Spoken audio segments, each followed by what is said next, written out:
Welcome to the Tackling College Sports Podcast, the definitive resource to help you navigate your way to play college-level sports.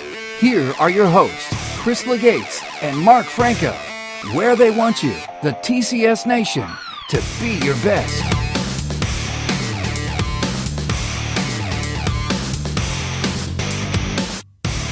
Hey, TCS Nation. Welcome to the Tackling College Sports Podcast, session number 3. This is Mark Franco, your host. Alongside me is my co-host, Chris Legates. Today we have the honor and privilege of interviewing Sam Lopes, head women's soccer coach, Providence College, D1. We're talking Friartown. In addition to a plethora of topics we cover, you're going to want to stay tuned and see why Britney Spears comes up. Also get Coach Lopes' take on books versus magazines. This one goes on for a little bit, so sit back and relax. Hey, Sam, welcome to the Tackling College Sports Podcast. We hope you find the TCS Nation studio comfortable and to your liking. And by studio, I mean my house, Chris's house, and your office. Welcome. Well, I'm glad to be on. Excellent. Hey, let's dive right in.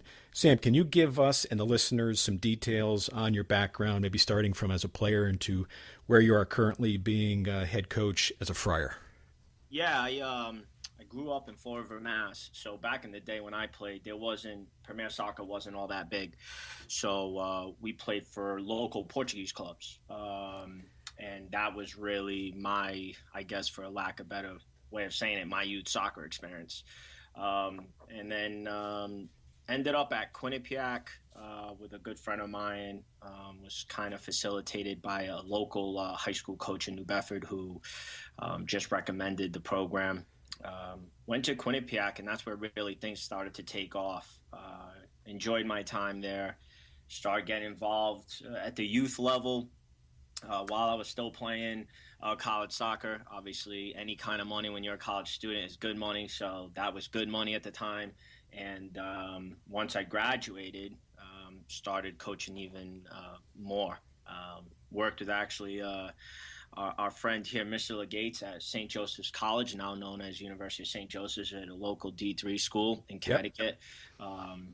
Spent a few years there while still doing the club scene, directing a lot of different things that academic football club offered at the youth level. Moved on to D2 at Southern Connecticut, spent a handful of years there, came to Providence as an assistant, and then took the head coaching position at the University of New Hampshire. When this position opened up, it just made sense to come back, considering I grew up 25 minutes away from here. So now I'm here at Providence, but it's been a long but very rewarding journey. It's been going on 14 years now to get to where I'm at, and wow. I wouldn't have changed the journey one bit, because I think experience and the people you work with and for is the best learning tool. Got it. So last season was your first season as head coach, going into your second season this coming fall, correct? Yeah, my first season as a head coach here got hired sometime in April. So there was very little time spent with the current team in what's considered our non-traditional season. Had maybe a handful of days with them. So spent a few training sessions with them. We ended up picking up some local exhibition match just to kind of get a feel for each other. And then they had to prepare for their final exams, and they were off on summer break. So this past season was my first year. It's coming up on a year now in April that I've been the new head coach here at Providence. Wonderful. And now to my esteemed colleague and co-host, Chris Legates. Well, thank you so much for that, Mark. Sam, my friend, it's so great to have you on the podcast. We go back so far, and God, it feels, you said 14 years. We've probably been friends for 20 years, so it's great to have you here today. On the road, we spent so much time, so, the stories are endless. We'll try not to bore people with them as much, but, as somebody who's been working with you for such a long time and seeing how far you've come now and going into your second year at Providence, Big East Soccer, 9-8-2 in your first year, qualified for the Big East tournament. You were the 5th seed and lost to Marquette 2-0 in the quarterfinal. Talk a little bit about that season and wrap up what you think about the past and what you're looking for going forward to the future. Yeah, well, first of all, it's great to be doing this, especially from having Chris involved. What people may not know, uh, you have to remember where you came from. I wouldn't be where I am today if Chris didn't pull me aside on some field when we were on in a high school preseason and said, "Hey, you want to come work with me at St. Joe's College?" And I distinctly remember the conversation. Said, "Me, coach girls soccer? Are you crazy?"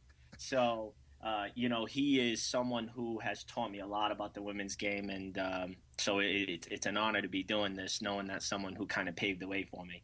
Um, but yeah, with Providence, I think it was a situation where when you're an assistant here before, you're familiar with the league, you're familiar with the potential, certainly the players.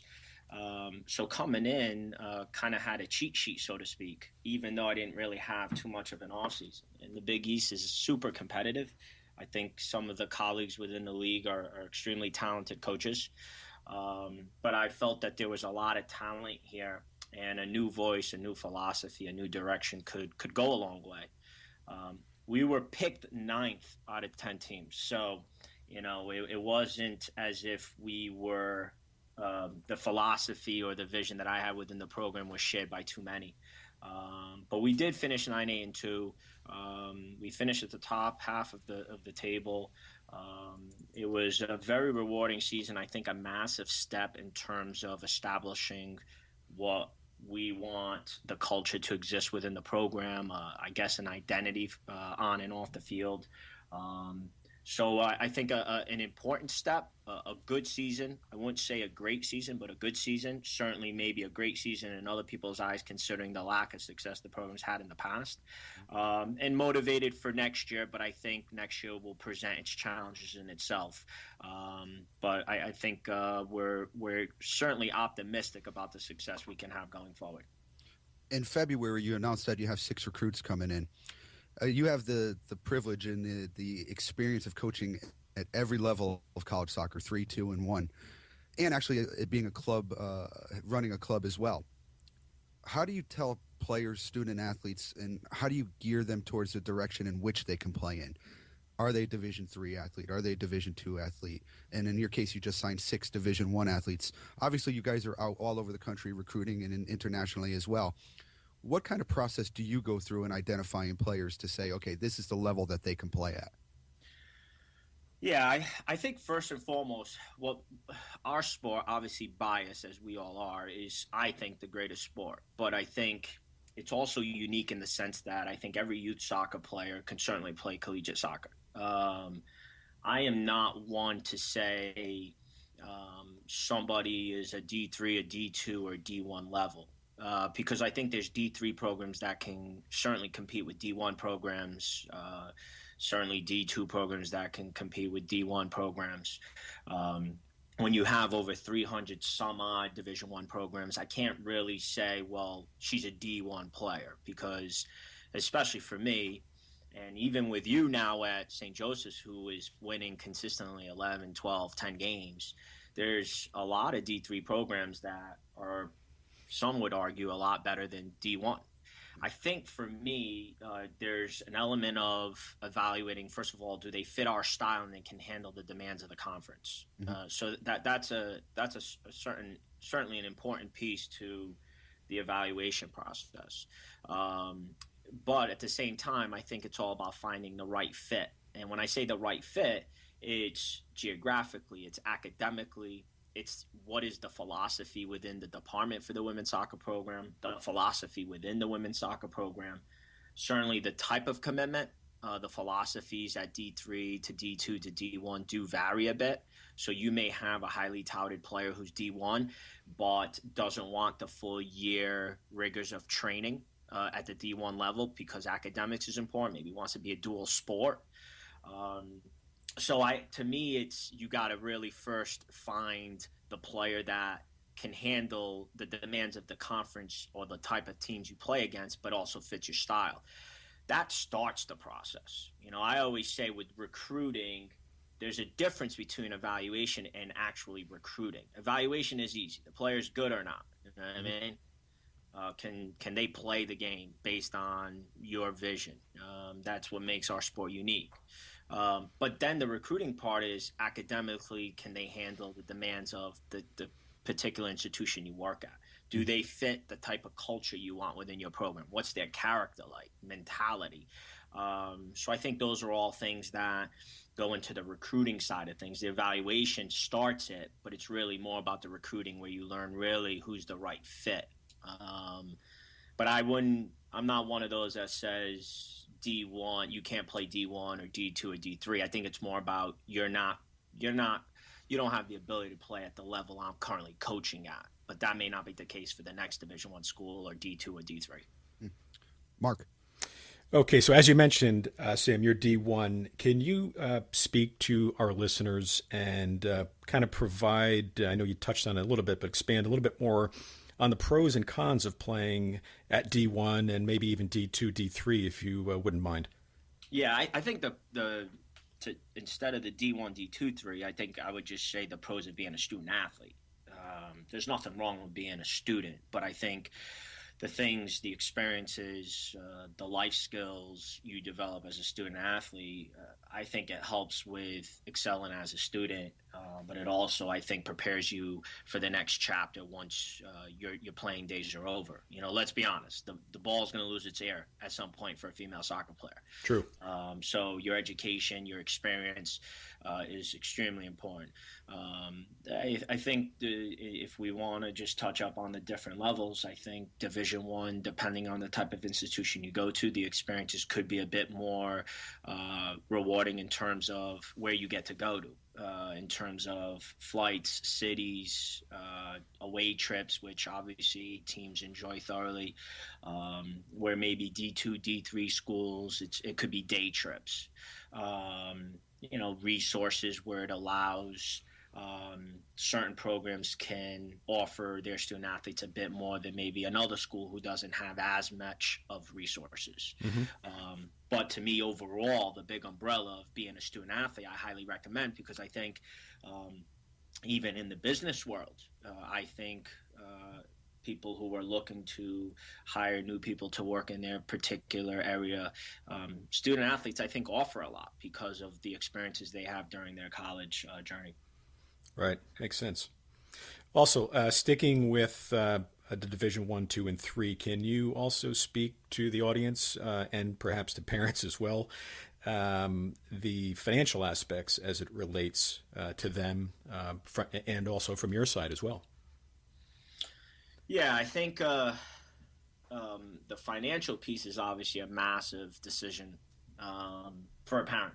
At the end of the day, every parent's going to tell you, I want my daughter to go where she's going to be happy, she's going to get a good education, she's going to get looked out after, that's kind of consistent across the board. But then it comes down to the financial piece, where obviously D3, no scholarships, athletic scholarships anyway. Division II's got some, it's not as much as D1, but it's certainly, depending on where you are, it could be fully funded, not fully funded. And obviously Division I has the most that it can offer. But again, depending on the institution, maybe they don't have the full complement. So Division I, certainly that's a carrot, I think, that can be used a little bit, where getting an education is obviously a priority, but if it can be assisted because of athletic ability, kids are going to gravitate towards it. It's interesting going from D3 to D2, D1, in all my experiences, I find now that parents will explore the Division I avenue, but then they'll go right to Division III for whatever reason, unless the finances are extremely important, primarily because there's a lot of D3 programs that provide quality of play, but then obviously the philosophy is heavily weighed on the education. So it's one of those things where it's like, well, if we can't get a scholarship at the Division I level and a good education, then let's just consider the D3, where for whatever reason, right or wrong, at least the type of kids we recruit, they hardly ever are looking at those D2 schools. Do you think time management plays a factor in that? Well, I think time management at the Division I is certainly a big factor. For example, this past fall, we had a trip where we left Wednesday morning. We didn't get back till Sunday at 1 in the morning. Wow. So Again, that goes into the philosophy. When you're playing, like, for example, in the Big East, and you've got programs that are in major cities like Chicago, Washington, D.C., New York, Milwaukee, you would go to Omaha, Nebraska. I mean, it's, those aren't, obviously, you're not getting on a bus or cramming people into a van and get into a 10-hour bus ride, So Right. those trips, you're gone for a handful of days. So it does require good time management skills. Now, with us and most departments, you do have a good academic support system that serves as a bridge between the athletics and the academics, where there's hopefully a system in place at every institution that feels it works for them, and fluent communication in terms of when a certain student athlete will be departing, missing a certain class. But at the end of the day, it's the student athlete's responsibility to make up that work and stay ahead of the game with their academics. Where D3, D2, it's day trips. Once in a while you'll get an overnight, but for the most part, there's very little class time mixed. Right. So D1, I think time management is very important. Problem solving is another one, primarily because if you know you're going to be gone for those 4 or 5 days, not only is time management, you got to problem solve missing a class, an exam, how Sure. you make up that exam, that type of thing. Sure. Excellent. Thanks. Chris? Sam, you just mentioned the financial aspects of it, and sometimes there are some misconceptions, especially by parents, that there is this unlimited well of scholarship money and resources for their student athlete when they're looking at schools. We know the NCAA restricts you to a certain amount of scholarships, and in some cases, Sam, your conference may restrict you as well. How does Providence deal with it, and what are some of the avenues you do to help supplement the financial aspects of student athletes? Yeah, I think at the end of the day, education is critical. And unfortunately, because at our level, we're recruiting earlier and earlier, it becomes a bit more challenging. Now, there's pros and cons with recruiting somebody earlier. The cons is just the obvious. You shouldn't be recruiting someone who's a freshman in high school or, just started their sophomore year. But that's just the landscape at our level right now. The pro is obviously it allows us to educate them a lot earlier than, say, we're speaking to a junior or senior and they haven't taken the core courses and they haven't realized the grades again in freshman year is going to be impacted in an academic decision whether they're admitted or not. So although the recruitment happens early, there are pros because you can advise these student athletes and their parents where maybe they're not getting that education at their club level or from a guidance counselor, so to speak. But there is a misconception about the amount of money that's out there. And sometimes youth players, parents, they feel like it's an investment on return where I'm spending all this money at the youth level. I'm flying my kid to all these showcases and they're hoping there's going to be a return on it. Full scholarships are very rare at our level. We are given the full complement, but it's a situation where there's a lot that goes into it. In other words, giving a partial scholarship, if you're fully complemented, you can't really do a package deal because of the equivalency factor at the NCAA level. Right.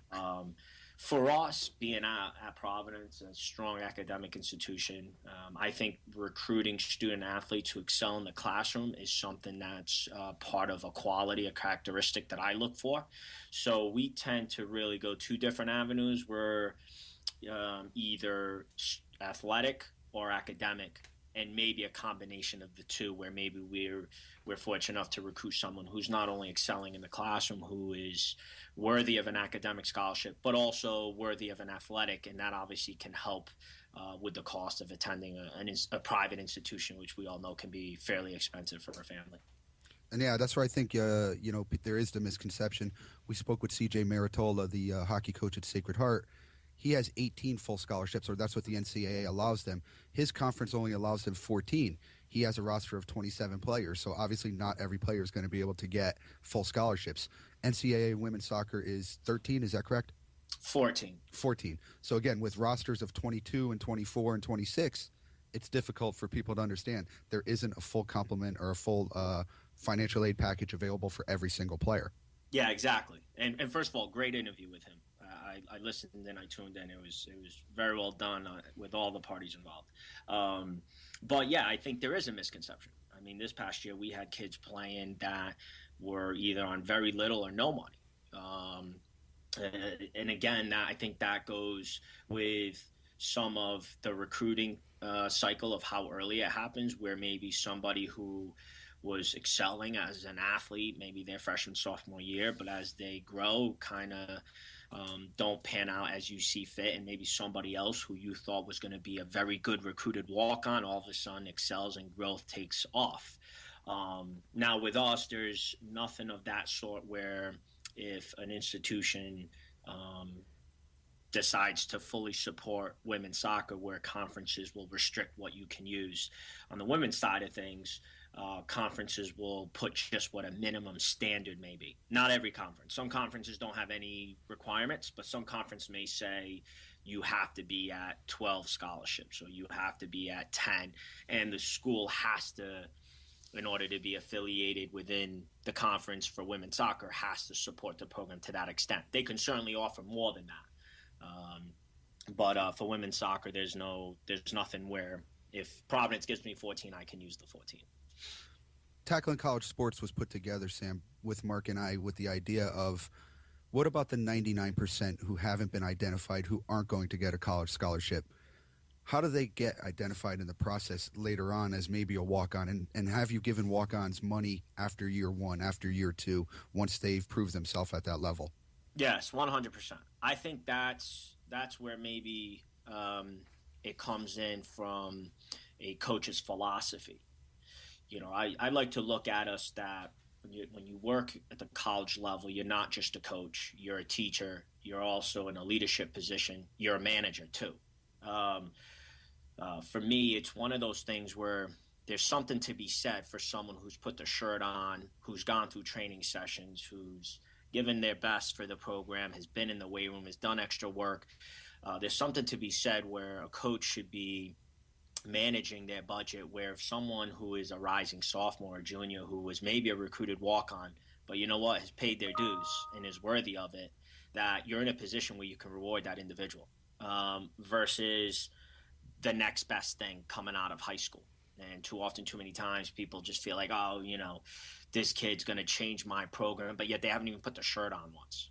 Mm-hmm. So for me, I always like to, whether you want to call it a slushy fund or whatever, I always try not to spend my full complement of scholarships for individuals that, quite frankly, have represented the program and have matched or exceed the expectations.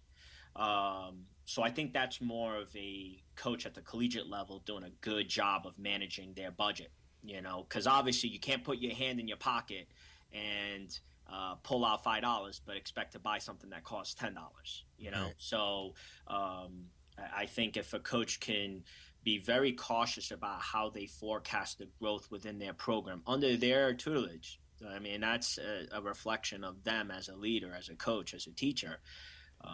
Then you can reward individuals that are rising to become a junior or senior. We have that going on currently, where we have an individual where a freshman year was on no athletic scholarship, played significant minutes for the program, did well, even though the team overall didn't do well. This past season, same concept where coming in, I knew she was going to be somebody who, quite frankly, was going to be influential. So we tried giving her a little bit, and she's probably going to be rewarded again, quite frankly, because it's just a situation where it's good to see people grow within your program. And then if there's a way you can reward them, even though they were part of that 99 percentile, now they're going to be rewarded for their efforts and attitude throughout their journey at their institution.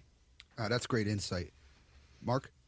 Good stuff, Sam. Hey, we're halfway through, believe it or not, and this is a part of the interview where we like to turn things to you and get a little bit more insight about Sam. I know you're a passionate, inspirational type of coach, likes to use quotes, so we're going to ask you, what is your favorite quote? Oh, man. I have so many favorite quotes. I knew you were going to say that. I do. I think they can really send messages during good and bad times. But, you know, one that we instill here, which is the process of maximizing today, is a big one for me. Happiness is a journey, not a destination. I mean, I could go on and on. But for me, that's a big one, the process of maximizing today. I think it's a fitting quote for me because it's a life lesson I learned many, many years ago. And to no fault of nobody, you know, a lot of the times people get caught up in they look to the future instead of just embracing the moments they have within that given day. And, Sure. let's be honest. I'm not trying to, it's cliche or whatever, but you don't know what tomorrow's going to bring. So for me, that's something that I try to preach to my team, but I try to practice it as an individual. But I do love quotes. I mean, I could go on and on with those types of quotes. Those were great examples. Next, any books that you can suggest, whether it be on the sport or... Yeah, I'm not going to lie to you. I'm not a book person. That's probably not something that a college coach should be saying who is... So you're saying we should nix that quote from our coach interviews? No, you should put it on. I mean, I got to be authentic here. You know, I'm not a book person. I'm one of those that, you know, wherever I'm at, and, you know, with my current position, I'm beyond thankful for the opportunity and the platform Providence College affords me and my great athletic director and president have given me. But, you know, I wake up every morning and I go to work for my players. Yeah. You know, that's who I work for. You know, I don't view it as I work for Providence College. You know, I try to wake up and challenge myself. How can I be better for my players? So with the whole book thing, I feel like if I'm sitting there and I'm just reading a book, I feel like I could be doing something else to make my players, my program better, whether watching film or mapping out a training session or watching a soccer match for professional development. So I'm not a big book person. However, with that being said, when I do read books, I am one that likes to read books about motivation, inspiration, leadership. So I am currently reading a book that's called The Only Way to Win.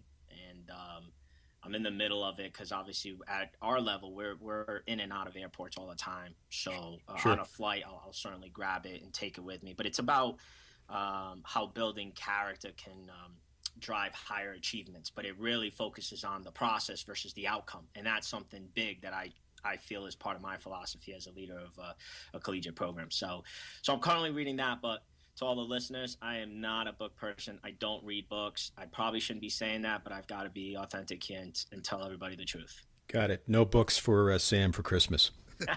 Send me a magazine, though, with cool pictures. There you go. And then lastly, on the personal question side, are there any web-based sites or tools that you use in your practice or personal life? Like us here, Chris and I rely quite heavily on Evernote, to complete and work on our show here. So anything in that category? No, not really. Nothing that we gravitate towards to anything we do here. We obviously have different softwares we use, whether to break film or manage our recruiting classes or to manage our team from a communication standpoint. So we have things like that we use more from management or film, but nothing of those sorts. Okay. And from a recruiting standpoint, same thing? From a recruiting standpoint, there's a lot of softwares out there right now. That's part of priority for year 2. So we're in talks with there's so many different recruiting softwares that kind of make things a bit more efficient in terms of when you call a recruit, how to log it and Sure. evaluation. So we're in the process of speaking with a few different softwares that would handle that field. And we hopefully look to make a decision on which company we'll use over the summer. Great. Chris? Sam, the college game's come a long way since you and I have played, and not just from the physical aspects, but the way the game is played, the systems of play. Are you guys presently using sports psychologists? Are you using a strength and conditioning coach? And what kind of experiences have you found with those? Yeah, yes to all of it, and the more the better. For me, I'm one piece of the puzzle, so I can't certainly begin to act like I have all the answers to everything that's going to go into making a player certainly more successful within the confines of the group. But we do have a sports psychologist that works with the group. We do have a strength and conditioning staff that works with the group. We have a sports nutritionist that works with the group. We obviously have our sports medicine department that works with our group, where we have an athletic trainer who's assigned to our team full time. We have an academic coordinator that's assigned to our group. So we have a lot of different voices within our program that specialize in a certain field. I think those things are extremely important. The game has obviously changed, as you know, at all the levels. It's faster, it's more competitive, especially the female athlete has become stronger, quicker, more driven. There's still differences in the male and the female game. But I think all those are important. We do a significant amount of education in terms of off the field growth with recovery, rest, the amount of sleep leading up to a game, the type of nutrition leading up to a game, certainly at halftime, after a game. And we, as a staff, myself and my staff, sit down with those different areas of people, and we really map out where we're trying to get to and how does it complement what we're doing. That's become big now at our level, and I'm fortunate enough to have some great people in those areas here at Providence College. You mentioned rest, and that's something that we had CJ Maritol on, as I said, on our first podcast. You know, there's a lot of parents and there's a lot of student athletes who think they need to play 12 months a year. They need to train 12 months a year, whether it's with the weights off the field, whether it's going to, foot skill clinics, working with a personal trainer, constantly playing the sport. How much emphasis is there now on the rest factor?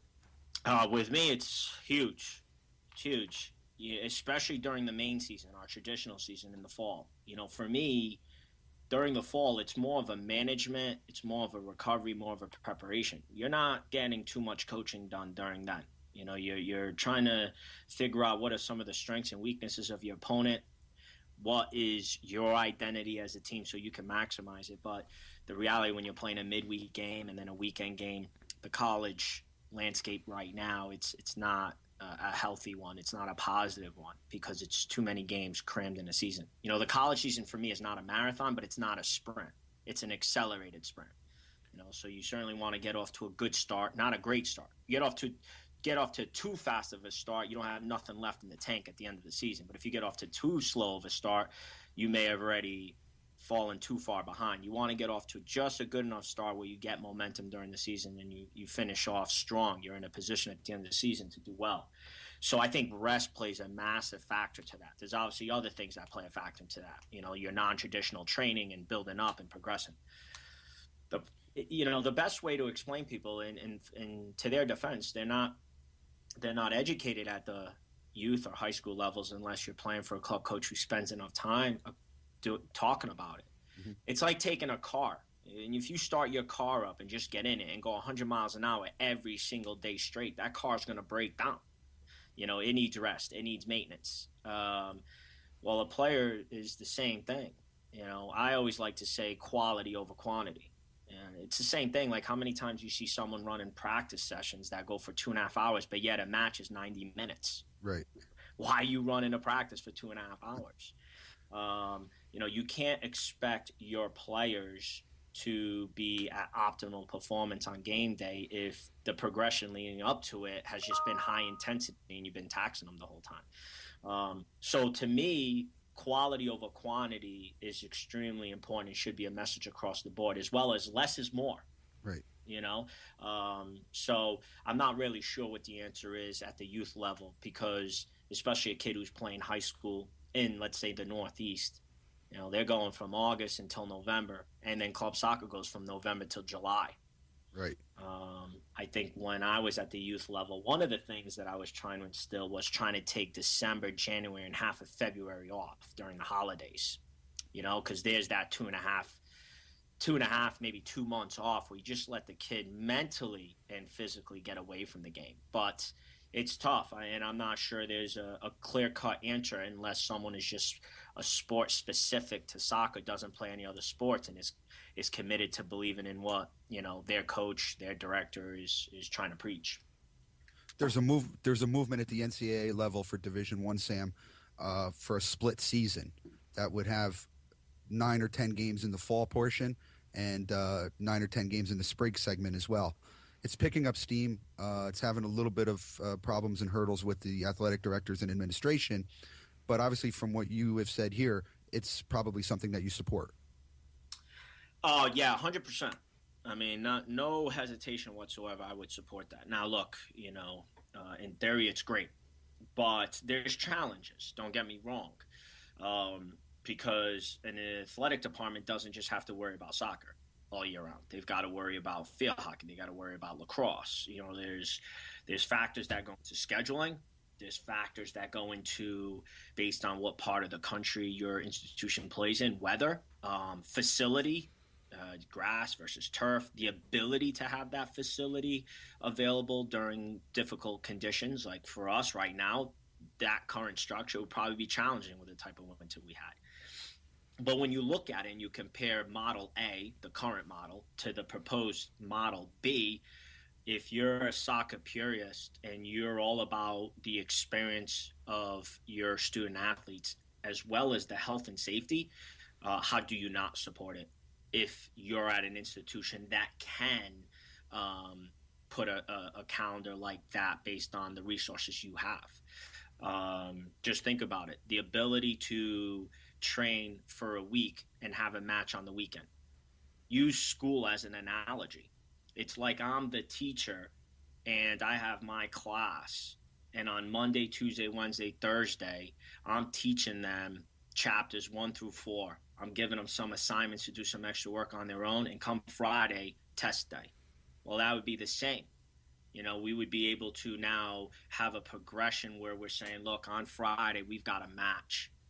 Here's some of the things we're going to have to do as part of our identity, and you're working on Monday through Thursday, and now you can sit back on Friday and let them take the test and see how they do. You give them a day or two to recover, and you start the process all over again next week. I think the experiences would be better, the rewards would be better, the development would be better.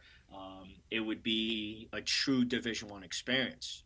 Right now, the current model, we play 4 or 5 games before school's even in session. Let's be honest, some administrators are probably still on vacation. So we're playing 4 or 5 games in August. We report first week in August. It's, you've got still updates going on the campus in terms of facility upgrades and stuff. There's no school spirit. It's not like you don't feel like you're a part of something. And then by the time you hit October, your season could be over, and you've only been 6-7 weeks into school. You have 8 months with nothing. So we just finished talking about youth playing 12 months. So here's a youth player that's playing 12 months, and now they go to college, and if they're on a program that's not very good, they're playing 2.5, 3 months at best, unless they're part of a program that's playing more than 18 games, meaning they qualify for their conference tournament, they're in the NCAA tournament. So, I think people are going to be against it from a logistics standpoint, facilities, weather. But then I think you're going to have people that are going to be against it because the current structure fits them. They're successful under the current structure. Would you say that's coaches as well, Sam?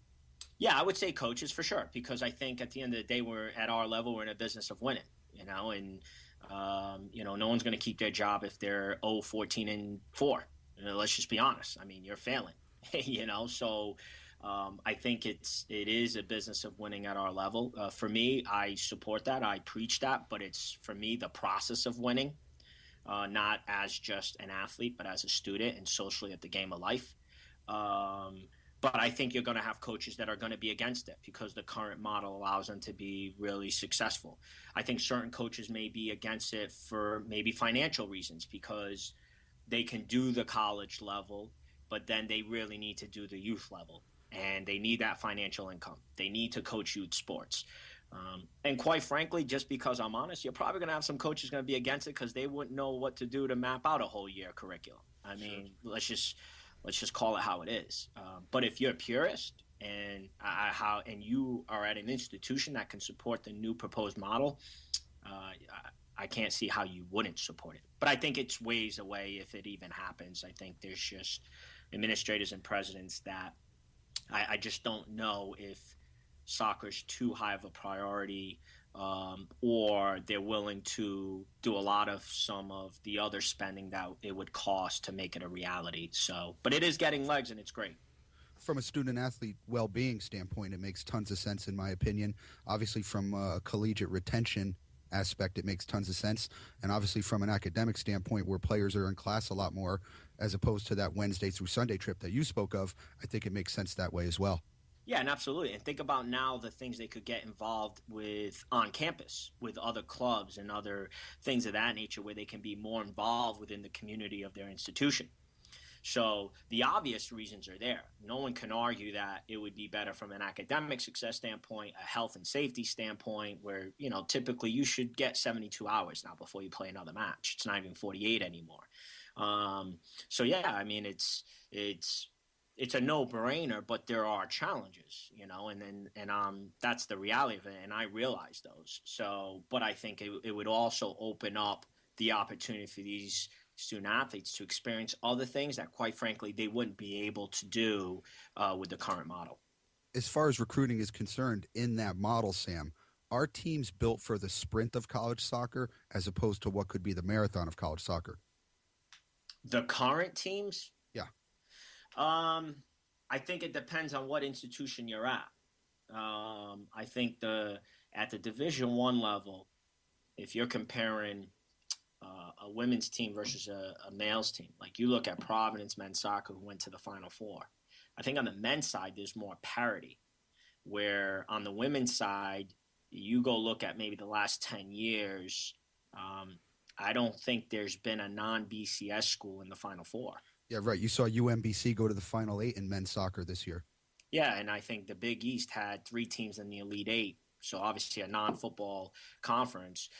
So there's more parity. But like this year, Pepperdine, which is a non-BCS school, made it to the Elite Eight. The days of Santa Clara would make those runs. I mean, they didn't even get into the tournament this year. Certainly, maybe debatable whether they should have been or not. But I think that the current structure is certain programs where I would say the resources and the depth, where they're getting an 18th, 19th kid that would probably be in the starting 11 at other Division I schools.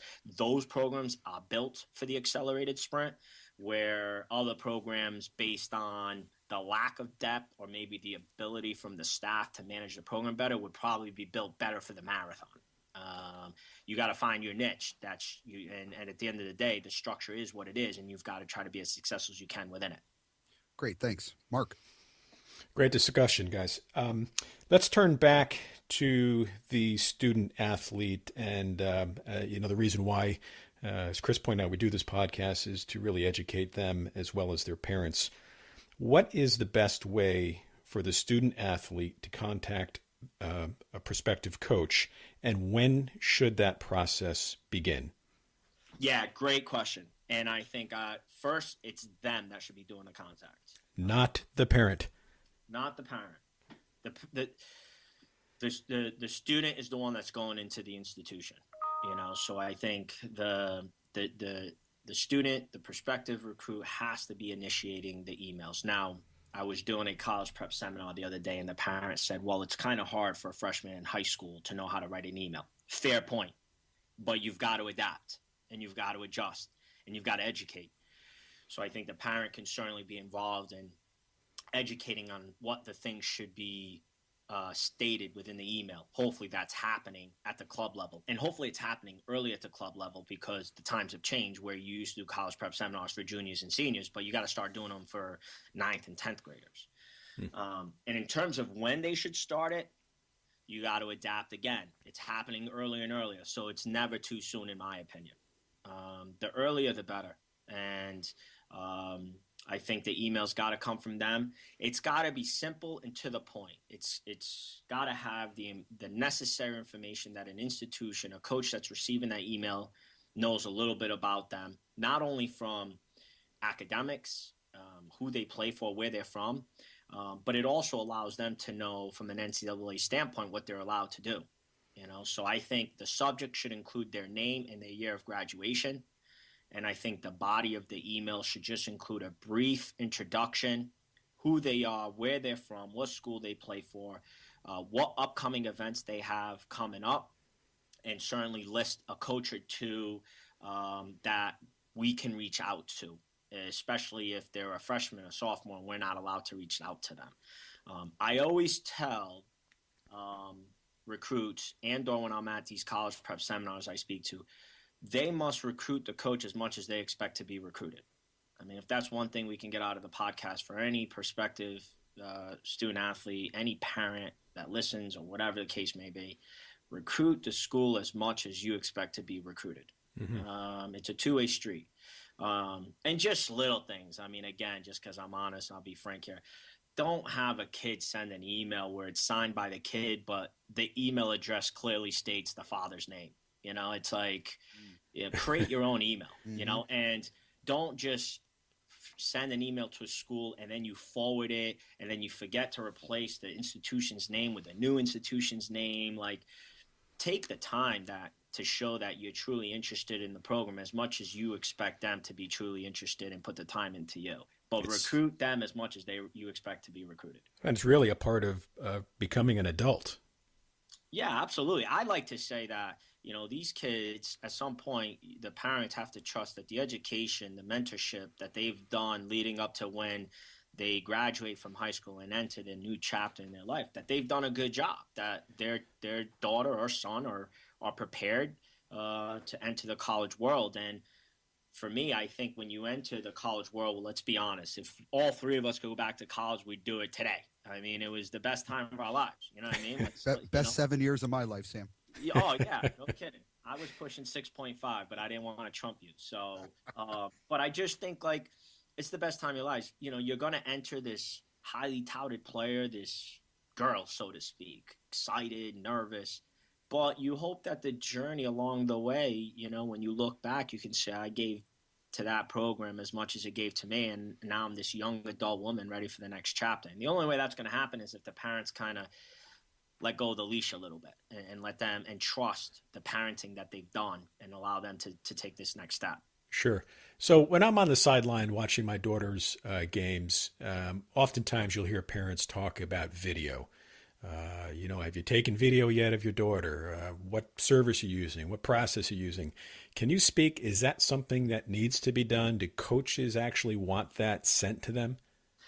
I'm going to quote one of the most funniest individuals. I know what you're going to say. I know what you're going to say. I'm going this with Senor Legates. I'm going to quote one of the funniest individuals back in the day when I was starting this profession, which I'm truly blessed and thankful for it. You know, I love it every day. And we were doing a similar college prep seminar at a summer camp, and they asked the question of video, and this individual goes, listen, if you're gonna send me a video and you have music, you better make sure it's music I like listening to, or it's going right in the trash pile.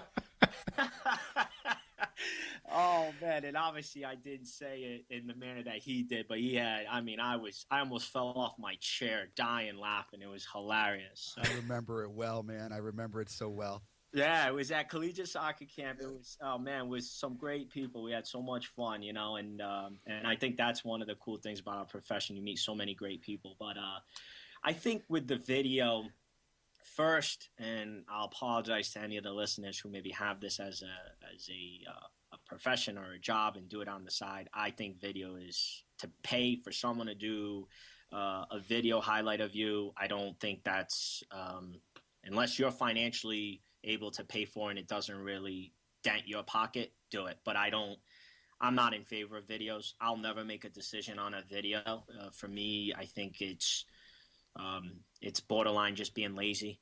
There's unique challenges, certainly, where if maybe a kid on the West Coast is looking at us and we don't have an opportunity to go watch them. But with all the events that go on, with all the planning that's done in advance, with all these ID clinics, I don't think there's a reason for a domestic kid to be made a decision on a video. Now, with that being said, if someone is going to do a video and they're just pro video, no matter how many times us three say you shouldn't do a video and you blue in the face, they think it's great, I would just simply, again, make sure it just is a reflection of who they are, but it's got to have substance. For example, don't have a center mid with the ball doing all this great stuff, makes this pass, and it just keeps the camera on the center mid. Like, show what was the end product of it. The whole development, yeah. You know, did it get to the person? Maybe they didn't see the right decision. There's a reason why it's called a highlight video. How many people are going to put a highlight video together where they're showing them making a mistake, right? Sure, so sure. I hardly ever look at a video. I will only if I have a coach or a good friend of mine or someone who's saying, look, take a look at this kid. And I'll look at it, but it's really just to determine whether or not I'm interested to go watch them live. But for me personally, I won't make a decision on somebody unless I watch them live. So for the parents out there and the student athletes out there, the bottom line really, and we've heard this from CJ as well, is save your money. Yeah, I think everyone is at a different place financially. So if you're a family where the finances is really irrelevant, yeah, the more you do it, the better, because it's kind of going hand what I'm saying, recruit them as much as you expect to be recruited. But I just think that there's a plethora of other opportunities to be recruited in different ways other than just relying on a video. That's called a highlight video. Let's be honest. It's called a highlight video for a reason. Right. And then you've got that possibility where you send that to a coach who enjoys rock and you've placed it to Britney Spears. Yeah, as my friend Mr. Joe Barossa would say, trash barrel, ding. Yeah. Such a great guy. So great. Yeah, I love that story. Awesome, man. Awesome guy, great personality. I laughed a ton, man. Oh my God, he was the funniest individual, and I haven't seen him in a long time, but he was a lot of fun during those summer camps. Okay, so that we just covered the best ways. How about worst ways for athletes to contact coaches? Have you had any experiences where this whoever the individual was, student athlete or parent, was just god awful? Yeah, I mean, you get those all the time, and for respect to those people, you don't really want to go into it. But I think to their defense, maybe it's just a lack of education on the process, hitting the panic button. Sees the time is ticking. Maybe she's on a team where a lot of her teammates are being committed and doesn't see any options coming in. Look, I'm not a parent yet. Obviously, you two guys are parents, and I'm sure you're great fathers, and hopefully I can be somewhat of a great parent if I'm fortunate enough to have kids. But so I can't relate to what it's like to be going through the process with a daughter or a son. But with that being said, I mean, every parent's going to think their kid is the greatest thing since sliced bread, so the worst that a parent could do is be like, oh, I'm telling you, she's good. You'll love her, blah, blah, blah. I mean, you've got resources that should be doing that for you if your daughter or son is not up to that maturity yet. You got directors, you got club coaches. The parent should really just support their son or daughter. That's it. They have to be involved in the process, but don't dominate the conversation on visits. Don't pick up the phone and call and say, if my daughter knew, she'd kill me. Then if you know that, you shouldn't be doing it. Don't be emailing the coaches. I think they should support their son or daughter in the process, no different than they would support their son or daughter with anything else they're going through. Whether it's school, who they're going to the prom with, going out, whatever the case may be. I personally, when it gets to that point when we have recruits visit, I do put some time aside to meet with the parents away from the prospective student athlete, primarily because I don't want, when I am with the recruit, for the conversation to be dominated by the parent, as well as I also am realistic that the parent may have some things they want to talk about that maybe they too are not comfortable talking about in front of their daughter. So when we organize the visit, we spend some time with the parents when the recruit is with the players. Okay, got it. So it's getting a little bit late. We're going to wrap up a bit here, but we've got one more question that Chris is going to take. And I think at some point we touched upon this topic with CJ Maritolo. I think we're going to wind up doing a whole podcast session on this, and that happens to be around social media. Chris? Yeah, just to kind of go back to one of Sam's points that he just mentioned, I've gotten emails before that are addressed to the wrong coach and mentioning the wrong institution, and I know, Sam, you've probably gotten those along the way as well. Oh, I get them all the time, and it's the best way to filter through your inbox. You just delete it. I mean, that's 100%. I mean, right now I have over 200 emails in my inbox. And anyone who's listening, don't call my office line. I never answer it unless it's an inter-office call. So, those emails, Chris, it's the best way when on your to-do list you say you got to filter through emails. You can just delete a lot of them real quick. It's Except simple. My case said, "Dear Coach Lopes, I'd like to come to Providence." I said, "Yeah, I want that kid to come and play for me." So I took her away from you, Sam. Sorry. Hey, that's all right. Friends who care, friends who share. You know what I mean? Well, let me get back to the question that Mark was speaking about. there are so many obstacles facing student athletes these days on collegiate campuses. What can you speak of to social media, time management, things of that nature? I think time management is the biggest thing, right? Let's just think about it. They go from all this structure in high school, and then there's really no structure in college in terms of classes, right? High school, you wake up, mom and dad probably wake you up because you just don't want to get out of bed. You ignore the alarm, you have breakfast, you go to class, lunch, class. Maybe you do an extra school activity, you come home, have an early dinner, you go to youth practice. With college, you may have a class at 9, then you don't have another one till 1, then you have practice at 3:30, and then you have an exam. So time management to me is massive, and we do things with our incoming players that helps build a bridge, not micromanage them, but help build a bridge where they map out their semester, map out their month, their weekly, learn how to put to-do lists together. So time management is big. The social media is a whole nother avenue. I mean, we all have social media. I mean, I'm getting caught up with Instagram right now, but Snapchat's taken off. Like by the time I get caught up with one, the next best thing is coming up, so I'm not educated or well-versed with it by any means. We try to educate all of them that's part of the philosophy here in terms of winning, winning on the field, winning in the classroom, but then winning socially. They have to understand that as a student athlete, which I think helps them once they enter the real world, is that you're in the light. It's a lot of great experiences.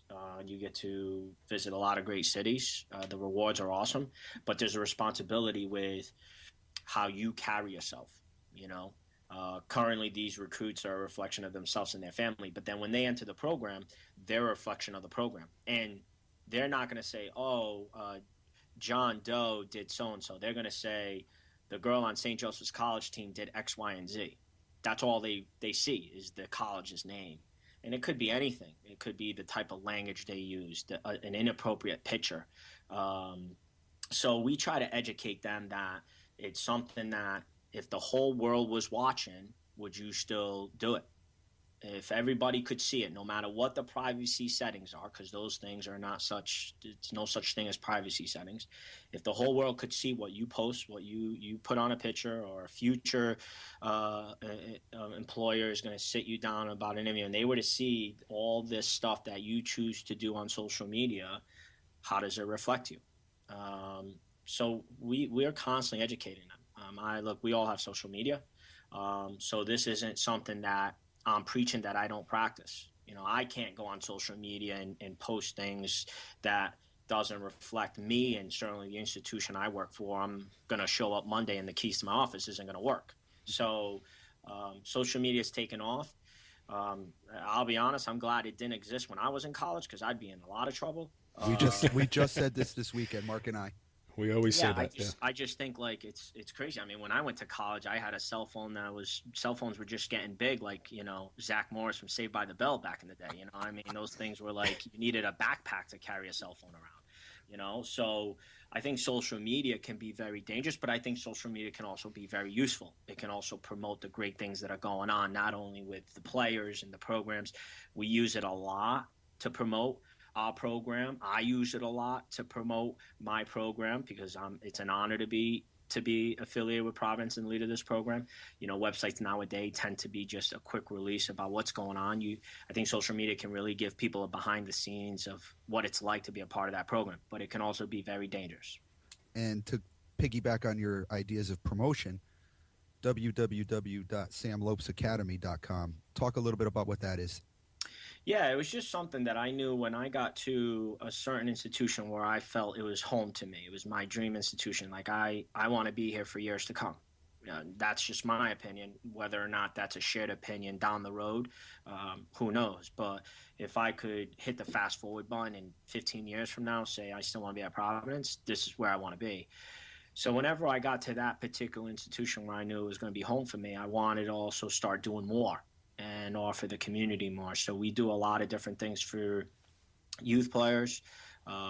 We do a lot of things for prospective student athletes to educate them about the college process. A lot of the things that we're talking about, it certainly allows them to get on campus and see what Providence has to offer within the rules of NCAA. But I'm also big on leadership.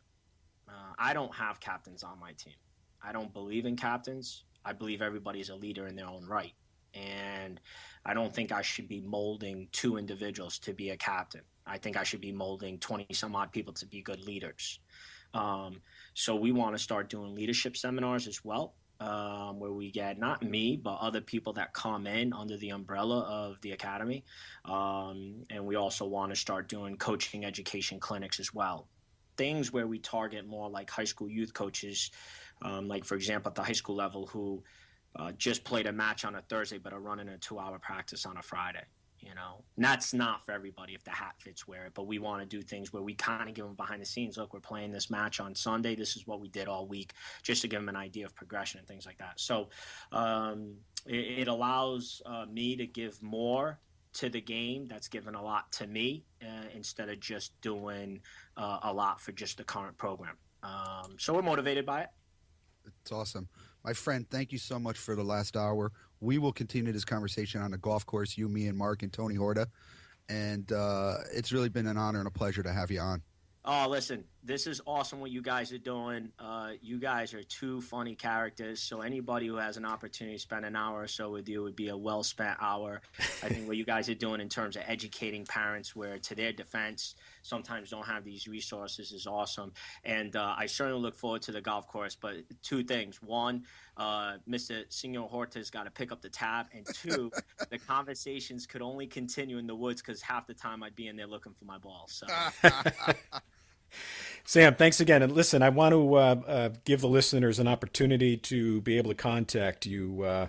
You have, I know, a Twitter account and also your email. Do you mind giving that out to us? Yeah, my email is obviously just slopes1@providence.edu. And then both my Twitter and my Instagram account is PC_Coach Lopes. Certainly follow all those types of things. Do primary accounts are specifically to kind of promote all the great things happening within our program, but certainly within the game, because obviously I follow the game and I'm a fan too. I'm just not a coach. Excellent. Well, again, we appreciate it. It was a great interview full with tons of great, useful information. And that wraps up session number 3. Thanks for listening to the Tackling College Sports podcast. Remember that you can follow us on Instagram now, TCS Nation, on Facebook at facebook.com/Tackling College Sports, Twitter at TCS Nation, online at tcsnation.com. Thanks so much. And lastly, as promised, on Facebook, we are thanking 2 listeners that were kind enough to leave a review on our second session with CJ Maritola. Thanks to CH813 and J Coach P for their brilliant reviews. Thanks, and until then, be your best.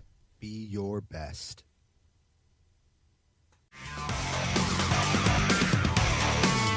Your college sports future awaits. So join the TCS Nation and be your best.